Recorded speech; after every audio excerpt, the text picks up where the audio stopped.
اگر بیوی ستائے، منہ چلائے، پہلی بات تو یاد رکھنا مجھے کسی کی بیوی ایسی نظر نہیں آتی جو منہ نہ چلائے۔ اگر کوئی کہے کہ میری بیوی نہیں چلاتی تو میں اس کی بات پہ یقین نہیں کر سکتا۔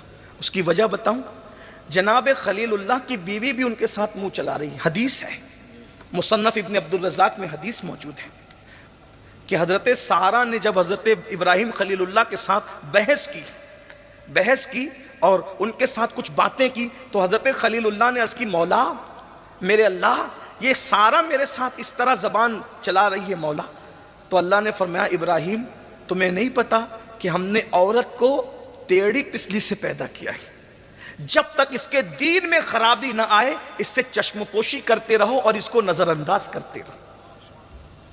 ابھی آپ نے مفتی صاحب کی بلا سے، مفتی اعظم راجستھان سے، حضرت ام کلثوم اور سیدنا فاروق اعظم کا ذکر سنا۔ ایک مرتبہ سیدہ ام کلثوم سیدنا فاروق اعظم سے بحث کر رہی، ایک صاحب، وہ بھی کون، حضرت جابر ابن عبداللہ انصاری، ان کی بیوی کی شکایت لے کر کے وہ فاروق اعظم کے پاس ہے، اور شکایت کیا تھی پتہ ہے؟ اگر حدیث میں یہ الفاظ نہ آتے تو شاید میں بیان نہ کروں۔ مصنف کی طرف آپ دیکھیں، اب حضرت علامہ عبد الرزاق نے اپنی مصنف میں لکھا، جابر یہ شکایت لے کر آئے، امیر المومنین میری بیوی مجھ پہ شک کرتی۔ اندازہ کریں آپ، کون لوگ؟ جن کے تقدس پر فرشتے بھی حیرت زدہ ہیں، جن کا تزکیہ مصطفیٰ جان رحمت نے نگاہوں سے فرمایا۔ حضرت بھائی شک کرنے والے کو کا علاج کیا ہے؟ لوگ کہا کرتے ہیں ایسا کہ شک کا علاج تو کسی کے پاس نہیں، اور شک کی بات آپ سمجھ گئے نا کہ میں کیا کہنا چاہتا ہوں۔ راجستھان والے بھی شک کا مطلب سمجھتے ہیں نا، شک کرتی ہے بیوی، بہتوں پر ہوتا ہے شک، اور خوبصورت لوگوں پر تو زیادہ ہوتا ہے، بیویاں شک کرتی ہیں۔ اللہ اکبر، شکایت لے کر کے آئے ہیں جابر ابن عبداللہ انصاری، کہتے ہیں کہ امیر المومنین میری بیوی مجھ پہ شک کرتی ہے۔ آپ نے فرمایا، اور تجھ پہ شک کرتی ہے تیری بیوی؟ یہاں ہمارے گھر کا حال یہ ہے کہ ہماری بیوی بھی کم و بیش کچھ ایسی ہی ہے۔ چونکہ فاروق اعظم کی بات ہے تو میں حدیث کا من و ان جملہ بیان نہیں کر رہا ہوں، لیکن اس کو بہت ادب کے پردے میں آپ کے سامنے کہ ہمارا بھی معاملہ کم و بیش کچھ ایسا ہی ہے۔ تو وہاں حضرت عبداللہ ابن مسعود موجود تھے، انہوں نے کہا، امیر المومنین وہ ایسا کہہ رہے ہیں، آپ ایسا کہہ رہے ہیں، تو آپ نے نہیں سنا کہ حضرت ابراہیم خلیل اللہ نے اللہ سے عرض کیا کہ اللہ سارا ایسا کرتی ہے، تو اللہ تبارک و تعالیٰ نے فرمایا کہ ہم نے اس کو عورت کو ٹیڑھی پسلی سے بنایا، سیدھا نہیں کرنا اس کو، ہم نے ٹیڑھی پسلی سے بنایا، عورت کو سیدھا کرنے کی کوشش مت کرنا۔ اور سیدھا کرنا کیا ہے؟ طلاق ہے۔ توڑ دو گے یعنی سیدھا کرنے کی کوشش، توڑنا کیا ہے؟ طلاق ہے۔ سیدھا کرنے کی کوشش مت کرنا ورنہ توڑ دو گے، یہ توڑنا طلاق ہے۔ اللہ نے ان کو ٹیڑھی پسلی سے بنایا ہے، ان کو ویسے ہی رہنے دو، چشم پوشی کرتے رہو، گزارا کرتے رہو، نباہ کرتے رہو۔ فاروق اعظم کہتے ہیں، ابن مسعود اللہ نے تجھے عقل کامل عطا فرمائی ہے۔ اور جو عورت کی یا بیوی کی گستاخی پر، بے ادبی پہ صبر کرے، دو باتیں پیش کر کے بات پوری کر رہا ہوں۔ بہت بڑا نام ہے ولایت کی دنیا میں، آج کل طلاق بہت ہو رہی، سالن میں نمک زیادہ ہوا تو طلاق، بیوی نے بات نہیں مانی، طلاق بھول جاؤ۔ نوجوانوں طلاق، اور کیا سوچتے ہو؟ ارے اتار کے پھینکو اس کو، اس سے اچھی ملے گی۔ یاد رکھنا اللہ کے رسول فرماتے ہیں، کما تدین تدان، جیسا کرو گے ویسا بھرو گے۔ اگر کسی پہ ظلم کر کے طلاق دی تو جو دوسری آئے گی پورا بدلہ لے گی، اس کو کیا کرو گے؟ یاد رکھنا۔ اور جس کی زندگی سے کھیل رہے ہو نا طلاق دے کر، آقا نے تو یہاں تک فرمایا جس نے چڑیا کی زندگی سے کھیلا ہوگا، پہاڑوں جیسی نیکیاں لائے گا پھر بھی جہنم میں جائے گا۔ جو عورتوں کی زندگی سے کھیلے، سوچو تو صحیح، طلاق دے رہے ہو، کیا دو گے؟ جہیز واپس کرو گے؟ مہر واپس کرو گے؟ عدت کی رقم واپس کرو گے؟ اور دولت کے نشے میں ہوگے تو چند لاکھ روپے بھی واپس کر دو گے، دے دو گے؟ رقم پر لوگوں کی آبرو کو تولنے والوں، یاد رکھنا سب کچھ لوٹاؤ گے، کیا اس کا شباب جو تم نے چوسا ہے کیا وہ شباب بھی لوٹا سکو گے؟ اور یاد رکھنا کسی کی بیٹی کو طلاق دے کر اس کو بستر پہ تڑپانے والوں، ہمارے تمہارے نبی نے فرمایا، البر لا یبلا والذنب لا ینسى والدیان لا یموت، اعمل ما شئت کما تدین تدان۔ نیکی کبھی پرانی نہیں ہو سکتی، گناہ کبھی بھلایا نہیں جا سکتا، خدا کو کبھی موت نہیں آ سکتی، تم جو چاہو طلاق دے کر اس کے پورے خاندان کو غمگین کیا اور تڑپایا ہے، تو تم بھی اس منزل سے گزرنے کے لیے تیار رہو۔ کسی کا داماد بنتے وقت یہ سوچ لینا کہ میرا بھی کوئی داماد بنے گا۔ داماد بن کر کے بہت موچوں پہ تاؤ دیتے ہو۔ کسی کا شوہر بننے سے پہلے یہ بھی سوچنا کہ میں بھی بیٹی کا باپ بنوں گا اور میرا بھی کوئی داماد ہوگا۔ کھیل بنا رکھا ہے، سب تماشا بنا رکھا ہے۔ اللہ کے رسول علیہ الصلوۃ والتسلیم نے تسبیح اور مصلی کی بنیاد پر، داڑھی اور ٹوپی کی بنیاد پر کسی کو اہم نہیں قرار دیا۔ داڑھی ٹوپی تسبیح مصلی کی اہمیت اپنی جگہ ہے، لیکن آقا فرماتے ہیں تم میں سب سے بہتر وہ ہے جو اپنی بیوی کے ساتھ اچھا سلوک کرتا ہے، اور میں تم سب میں بہتر ہوں کہ میں اپنی بیویوں کے ساتھ تم سب سے زیادہ اچھا سلوک کرتا ہوں۔ غور کیجئے، ایک ہستی ہے، ولایت کی دنیا میں بہت بڑا نام ہے، سیدی احمد کبیر رفائی۔ سرکار غوث پاک نے فرمایا احمد کبیر معرفت کا سمندر ہے، سمندر۔ غوث پاک جس کو معرفت کا سمندر کہہ دے وہ کیا ہستی ہوگی۔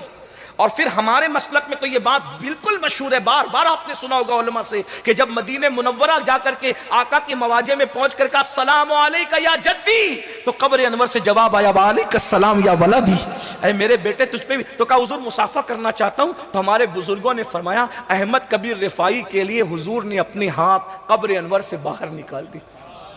یہ ہے سیدی احمد کبیر رفائی، سلسلہ رفائیہ کے بانی ہے، مقام غوثیت پر فائز ہے، اتنے بڑے بزرگ ہیں۔ مگر اب سنو، ان کا ایک مرید تھا، اس مرید نے خواب دیکھا کہ مرشد سیدی احمد کبیر رفائی مقام صدیقیت پر فائز ہو گئے۔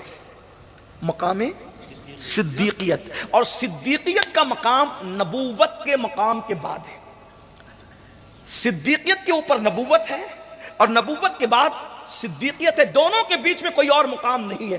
شہادت اس کے بعد ہے، ولایت اس کے بعد ہے، نبوت کے بعد صدیقیت ہے۔ اسی لیے ہم کہتے ہیں جب نبوت کے بعد قرآن نے بھی صدیقیت کو رکھا ہے تو پھر صدیق اکبر کی افضلیت سے انکار کا کیا معنی ہے؟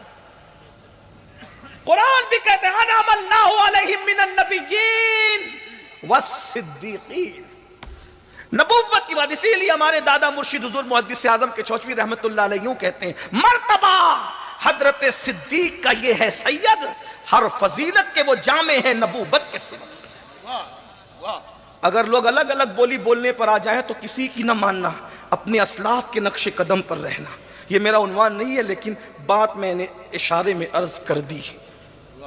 کوئی بھی بولنے کے لیے آئے تو اس کو تولو اسلاف کی بولی پر، جس کی بولی اسلاف کی بولی سے ملتی ہے اسی کو قبول کرو، اور جس کی بولی اسلاف کی بولی سے نہیں ملتی اس کی گفتگو کو دیوار پہ مار دو، کیونکہ ہمارا مسلک ہے تیرے غلاموں کا نقش قدم ہے رائے خدا، وہ کیا بہک سکے جو یہ سراغ لے کے چلے۔ نئی نئی بات لانے والوں کو ہم کیا قبول کریں؟ اسلاف تو کہہ چکے، جو کہنا تھا کہہ چکے اسلاف۔ بہرحال تو مرید نے دیکھا کہ پیر صاحب مقام صدیقیت پر فائز ہے، صدیقیت کا مقام، لیکن مرید کی ہمت نہیں ہوئی کہ پیر کو اپنا خواب بیان کر سکے۔ پہلے کے مرید لوگ کیا ادب کرتے تھے، پیر کی شان میں خواب دیکھا ہے لیکن حوصلہ نہیں ہے کہ پیر کو اپنا خواب بیان کر سکے۔ آج تو ہم مریدوں کو پیر صاحب سے مذاق کرتے دیکھ رہے ہیں۔ اندازہ فرمائیں کیا دن آ گئے، اماموں سے مذاق، علماء سے مذاق، مشائخ سے مذاق، کیا حوصلہ ہے قوم کا آج۔ بہرحال لیکن وہ پیر بھی کون تھا، ہائے ہائے ہائے، جسے دنیا احمد کبیر رفائی کہتی ہے۔ کیا تربیت تھی ان لوگوں کی، جو پیروں کا اتنا ادب کرتے ہو وہ رسول اللہ کا کتنا ادب کرتے ہیں۔ ہمت نہیں ہوئی کہ پیر کو بیان کر سکے کہ میں نے خواب دیکھا، نہیں بیان کر سکا۔ ایک دن وہ خانقاہ میں آیا تو دور سے ایک منظر دیکھا اس نے۔ خانقاہ میں یہ منظر کیا کہ کوئی نہیں ہے خانقاہ میں، حالانکہ حضرت کی خانقاہ میں ہزاروں لوگ آتے تھے واعظ سننے کے لیے، ہزاروں کی تعداد میں۔ حضرت کا بہت بڑے واعظ تھے آپ اپنے زمانے کے، ہزاروں لوگ واعظ سنتے تھے۔ آج انٹرنیٹ پر چند ہزار لوگ کسی کو دیکھ لیتے تو زمین پہ قدم نہیں رکتے ہمارے، لیکن ہمارے بزرگوں کو بغیر انٹرنیٹ کے اس زمانے میں ہزاروں لوگ سنا کرتے تھے۔ یہ ہمارے بزرگ لوگ تھے، ہم ان کے پیچھے ہر اعتبار سے پیچھے۔ اللہ کرے ہمیں ان کے خیرات مل جائے، ان کا صدقہ مل جائے۔ تو سیدی احمد کبیر رفائی رضی اللہ تعالیٰ عنہ کی خانقاہ، اتفاق ہے کوئی نہیں ہے، ایک خاتون ہے جو سیدی احمد کبیر رفائی کو مار رہی ہے۔ اور آپ نے اپنی گردن جھکا لی ہے۔ ام عبیدہ میں یہ کون کر سکتا تھا؟ خانقاہ ام عبیدہ میں یہ کون، کس کی ہمت تھی جس سے ملاقات کے لیے خضر علیہ السلام تشریف لائیں، جن کے لیے حضور کے ہاتھ قبر انور سے باہر آ جائیں، جن کے لیے رسول اللہ کا سلام آئے قبر انور سے، اس کے لیے ہمت کون کر سکتا؟ مرید رک گیا، قدم ٹھہر گئے، ہمت نہیں ہوئی کوئی آگے بڑھنے کی، لیکن دیکھتا رہا کہ حضرت کے ساتھ یہ ہو رہا ہے۔ حضرت خاموش صابر اور شاکر بنے کھڑے ہیں۔ مارنے والی مار کر چلی گئی، اور جب خون وغیرہ گردن سے نکلنے لگا، جسم زخمی ہو گیا، جب وہ چلی گئی تو مرید آیا اور آنے کے بعد عرض کیا، حضور اگر میں صحیح پہچان سکا ہوں تو جو آپ کی شان میں بے ادبی کر رہی تھی، کیا وہ میری پیرانی امی نہ تھی؟ پیرانی امی نہ تھی وہ؟ مرشد نے کہا ہاں بیٹا، تو نے صحیح دیکھا کہ وہ میری بیوی تھی جو میرے ساتھ یہ سلوک کر رہی تھی، میری بیویوں میں سے ایک بیوی تھی جو میرے ساتھ یہ سلوک کر رہی تھی۔ اب مرید کا جذبہ، وہ بھی ایسا مرید جو خواب بیان کرنے کی ہمت نہ رکھے، مرید نے کہا حضرت جو آپ کے ساتھ ایسا ظلم کرے کہ آپ پہ ہاتھ تک اٹھا دے، آپ پہ ظلم کرے، آپ اس کو گھر سے نکال کیوں نہیں دیتے؟ آپ اس کو طلاق کیوں نہیں دیتے؟ اس کو گھر سے باہر کیوں نہیں کر دیتے؟ مسکرا کے کہتے بیٹا محسنوں کو گھر سے باہر نہیں نکالا جاتا، احسان کرنے والوں کو گھر سے باہر نہیں نکالا جاتا، طلاق نہیں دیا جاتا۔ کہا حضور یہ بھی کوئی محسن ہے، یہ بھی کوئی احسان کرنے والی ہے، یہ تو آپ کے ساتھ بدتمیزی اور بے ادبی کر رہی ہے۔ فرمایا بیٹے چند دن پہلے تو نے جو خواب دیکھا نا کہ تیرا پیر مقام صدیقیت میں فائز ہو گیا، وہ نفلی روزے اور نفلی نمازوں کی وجہ سے نہیں، یہ اس طریقے کی بدتمیزی کرتی ہے اور میں صبر کرتا ہوں، اسی کی برکت سے اللہ نے مجھے مقام صدیقیت عطا فرما دیا۔ یہ ہے اللہ، یہ وہ علم والے لوگ تھے۔ ایک مرتبہ حضرت سیدنا شفیق بلخی، ان سے کسی نے کہا آپ اپنی بیوی کو طلاق دے دے کہ بہت بد اخلاق ہے۔ وہ بد اخلاق ہے نا، میں تو اخلاق مند ہوں۔ بد اخلاق کے ساتھ اخلاق سے پیش آنا، اسی کو تو اخلاق کہتے ہیں۔ ارے تو مرا ملا بگو یا میں تورا حاجی بگو، یہ تو اکول ہو گیا نا۔ وہ مسکرا رہے تو آپ بھی مسکرا رہے، وہ گفٹ دے رہے تو آپ بھی گفٹ دے رہے۔ یار یہ اخلاق نہیں ہے کہ وہ گفٹ دے تو آپ بھی گفٹ دے، وہ مسکرائے تو آپ بھی مسکرائے۔ اخلاق تو یہ ہے وہ ظلم میں آگے بڑھتے رہے، آپ حسن سلوک میں آگے بڑھتے رہے۔ یہ اخلاق تو یہ ہے نا اخلاق۔ اور جو بیوی کے ساتھ اخلاق سے پیش نہیں آ سکتا، پھر وہ کس کے ساتھ اخلاق سے پیش آ سکتا ہے؟ اس لیے سب سے زیادہ ناپسندیدہ کام طلاق ہے۔ طلاق پہ کنٹرول کرو اور بیوی کے ساتھ نبھا کی کوشش کرو۔